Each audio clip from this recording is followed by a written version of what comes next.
Thank you for joining us on this edition of Conversations with Paul Brown. As you can hear, we are on the farm. We are at Split Creek Farm, and Jessica Bell, who is the co-owner of the farm, is our guest. So if you hear things in the background, don't get upset. They're just going to be chickens or goats or guineas or ducks. What am I missing? Pigs. Pigs. Dogs. When you finished up high school in Anderson County, then what were your options and what did you decide to do? My intent was to go on to college and then go to vet school. I got scholarships to Clemson University. It was local. I was already working at the farm. I got to keep my job and still get my higher education. Finished 4 years and was looking at applications to vet schools and how I was going to do that, leaving the farm since South Carolina doesn't have a veterinary school. And then the thought of going in debt, $300,000, $400,000, sort of made that decision a little easy for me to not. Tri-County Technical College right here does a very, very good technical veterinary technician program. So I went ahead and got my associate's degree and became a licensed veterinary technician. And now you take that skill where? I have a full-time job besides working at the farm. I like to joke and say my 9 to 5 is at the vet clinic and then my 5 to 9 is at the farm. So I stay pretty busy. All right, tell me about the farm itself. It started out with one goat. One goat. And now, over the years, we've evolved into how many? What's the stock on the farm consist of? Right now, we have about 270 goats on the farm. We got a lot more animals than that, but 270 goats. And as the years have passed, we've fluctuated. We've gotten as crazy as having 700 to 800, but management and making sure that everybody got the best care they possibly could, while making sure we had staff that could handle the job. We realized that we needed to make sure that our numbers were down to a more manageable count. We're a dairy farm, so we have the dairy goats. These are breeds that are recognized by the American Dairy Goat Association. Since we are big into public education, we do have every breed recognized by the American Dairy Goat Association, as well as the Guernsey goat, which is hopefully going to be recognized this year. So we have the Nubians that everybody knows with the really long ears, the La Manchas, which have the really short ears. They look like little aliens. They're cute. The Swiss breeds, which are the Toggenburgs, Alpines, Sonnens, and Oberhaslis. And then the little cute ones that everybody sees on the YouTube videos, those are the Nigerian dwarfs. So every day, rain or shine or power outage because of the tornadoes, we've got to milk our milking herd. Right now, that's about 125 does, and they get milked twice a day. Every day, we start a morning shift at 6 a.m., and then the evening shift starts at 4. And it requires bringing all those girls in from their pasture where they're lounging and sunning into a holding pen, and then into the parlor from that point. We'll clean everybody up, and we have an automated pipeline milking system, so it gets to save on our hands from hand milking. So each goat is only on the machine or working for about 5 minutes twice a day, but the entire process for the worker takes about 5 to 6 hours. And on a good day, how many pounds will you produce? On a good day, each goat will give about a gallon of milk per day. So if we're milking 125 goats, we're looking at 125 gallons per day. And then what happens to that product? So South Carolina is licensed as a raw milk state. So we are legally allowed to bottle and sell our raw milk after inspections through DHEC, and we get checked, make sure that we're meeting all requirements. So a portion of the milk will get bottled and sold as is. The rest of the milk we will convert to our value-added products like our yogurt, our fudge, our cheeses like feta, chèvre, fromage. And all that is done here on the farm? Yes, everything's done here on the farm. So we are a true farmstead operation, start to finish. So from milking that goat to the finished product that is packaged, labeled, in the shop or that you're ordering off of a menu at a restaurant, that is all done right here on the farm. How many? Love it. How many folks does it take to operate Split Creek Farm? More than we have. We try to keep an average of about 10 employees on staff, but there's not many people that see farming as a career. Number one, it's hard for a farmer to be able to pay, and it's hard to find workers that are willing to put in the long, hot, grueling, dirty, repetitive days without getting burnt out. Is this one of those things, Jessica, where it's not a job, it's a calling? You have to have a passion. You have to be willing and want to do this, because it is no fun to be out here feeding goats and cleaning pens when it's torrentially downpouring, or when it's 100 degrees and it's miserable. But the animals are the number one priority. That's what comes first. Your comfort is way down the line, and that's hard for a lot of people to get that mindset and be willing to put the work in.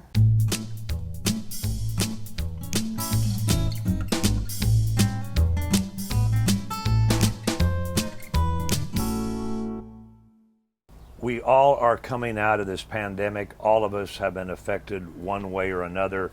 Split Creek Farm really took a hit. What happened to y'all?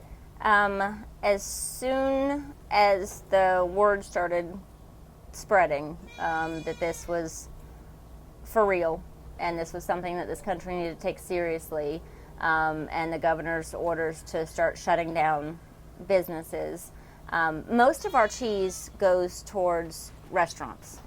And when restaurants closed down, our sales went from making ends meet to nothing.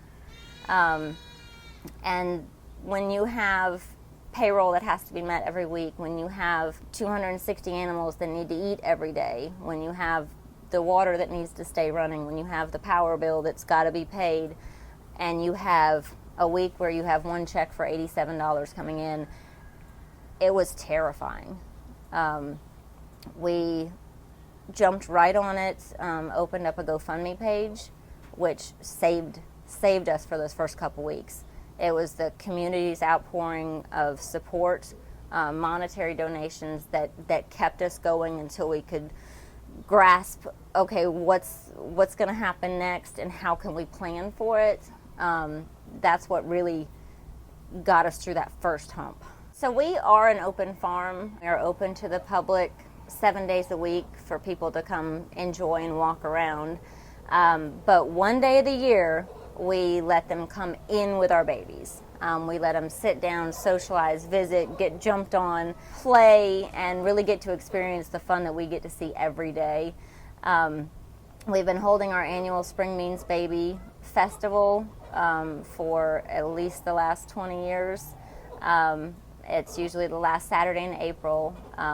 We have other local farmers, vendors, music playing, face painting. We do tours of the parlor, and we didn't get to hold that this year. And that's on average about 1,500 people will come on that Saturday, and that's what gets us through the hump of the downturn at the winter time. It gives us that little extra money to replace a compressor on a hot water heater, or rebuild a feeder that might be at the end of its life. On an average week, what is your feed bill at Split Creek Farm Run? The feed alone is about $1,800 a week. Now, how do you get that? 50-pound bags or bulk? 50-pound bags. And is it delivered, or you gotta go pick it up? It is delivered every Friday and dropped on pallets in our feed container. And then we feed that out every day, and then we'll place our next order on Wednesday, and it's delivered that Friday again. Is that special goat feed, or does everybody get the same food here, whether or not you're a milker or a stud or something else? No, it's all different depending on their needs. So there's a food that's for the kids that need a higher protein because they're growing faster. There's a food for the boys separate because, to be honest, they don't really have that much work to do. So they tend to lounge around and get a little fat. And then the does, who are the ones that are supporting everybody else, they're on a special lactating ration food so that they're getting all the nutrients they need to replenish what their body's taking out by giving us their milk. Now, I mistook one of the does in the field as being pregnant. You indicated no, she's not pregnant. She'd just be fat. The production of a doe, you had some numbers on how many 1, 2, and 3s. Give my listeners what happens in the spring with regards to production of how many per mama. So we do a little different. It's hard for a mother to have a baby. So when we breed them to have a kid, which is typically twins, and then the most common is to have twins, and then single kidding, and then they'll have triplets, quads, quintuplets. We've never had a sextuplet on this farm, thank goodness for the mamas. 5. Yeah, wow. That poor mother. But that's a lot on their system.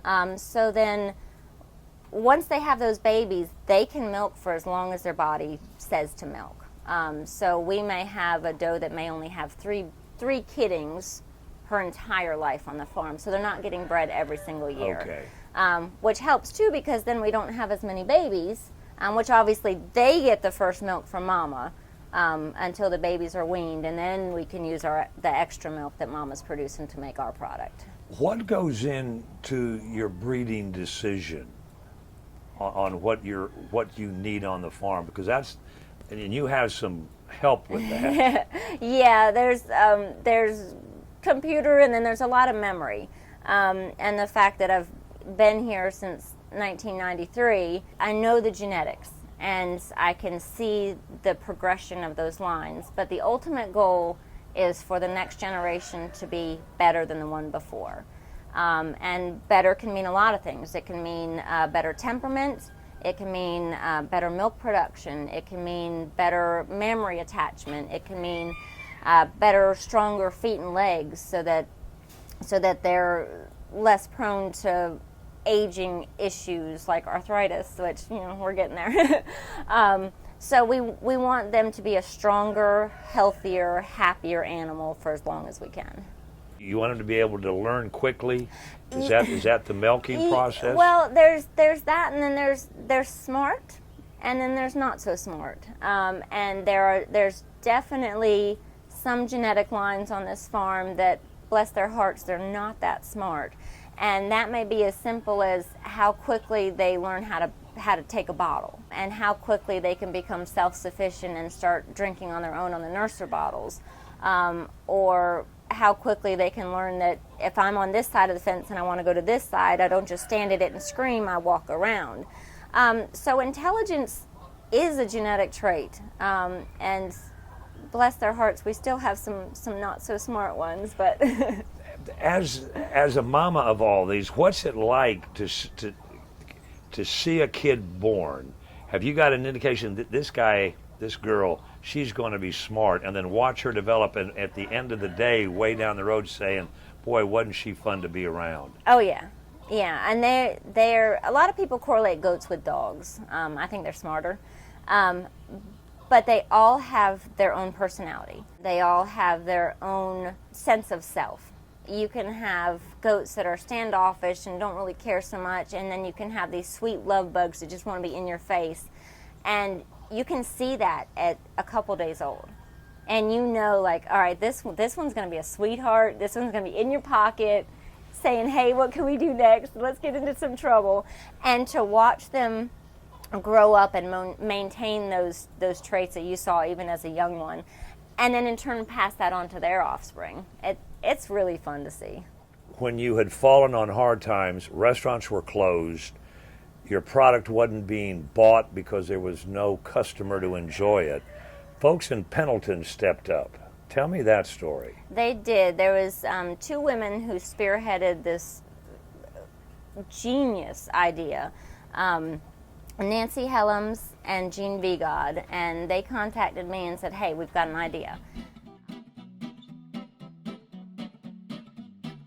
So we were reached out to by some people in the community to help Split Creek Farms because just like us, they were sitting on product because of the pandemic. With that, what we did is we started using their cheese in return for advertisement. So all of the local businesses decided to advertise for each other. So Split Creek Farm sent people our way as we sent people their way also by putting their name on our menu and selling pasta salad that we started making out of our bakery and out of our cafe. That gave both them exposure, and then they also gave us exposure by sending people here to purchase the pasta salad. We also have our Split Creek Farm pasta salad right now for sale. That's $4.99. And then it gave the community a project to get behind that they in turn went out to those restaurants and bought the items, therefore supporting all of us. And we had 5 participating restaurants that were all in Pendleton, and 3 of the 5 have since reordered from us. So that's 3 new accounts for us, which is wonderful. We've had such a tremendous outpouring of support. We've had people from all across Anderson County come out to the farm and say, "You're going to be okay, right? You're still going to be here, right? Let me get a jar of cheese and let me get this." And, more than they really needed to buy, but they were coming to support us rather than restock their refrigerator. So that the support from this community has been touching, very touching. Well, what do you see down the road for Split Creek Farm? We've made some adjustments. We're still going to stay open. We're not going to have an admission fee to come enjoy the farm because I think it's just too special to not share with our community. But we will be changing our hours of operation. We're going to be going from Monday through Saturday, the shop hours being from 10 to 6. And then visitation for the farm will be Fridays and Saturdays only now. We feel that we can give people a little bit more attention and one-on-one and make sure that we're educating them as opposed to, letting them wander and feel like, am I supposed to be here? Is this okay? That we can actually talk with them and spend some time with them. And then we're going to take a day for ourselves, which we have not ever done. We're going to take Sundays off and use that time to get our mowing done and wean our babies and do some farm maintenance. We're farmers. We don't quit. So this farm will remain open. Some things may change, but the farm is definitely going to stay here. We're looking forward to reopening for visitors on June 13th on Saturday. We hope to see people out here to visit and enjoy the farm and our kids that day. We're excited to see restaurants reopening and business starting to pick up that way. Obviously the ultimate goal is for everybody to stay healthy and safe, but we're definitely looking forward to the future. Our guest has been the delightful Jessica Bell. We want to thank her for taking time from a very, very busy schedule to sit down and share once again the story of Split Creek Farm. And we want to thank each of you for taking time to join us and listen in. And we would invite you to be back with us next week, same time, for our next edition of Conversations with Paul Brown. Until then, take care, everybody.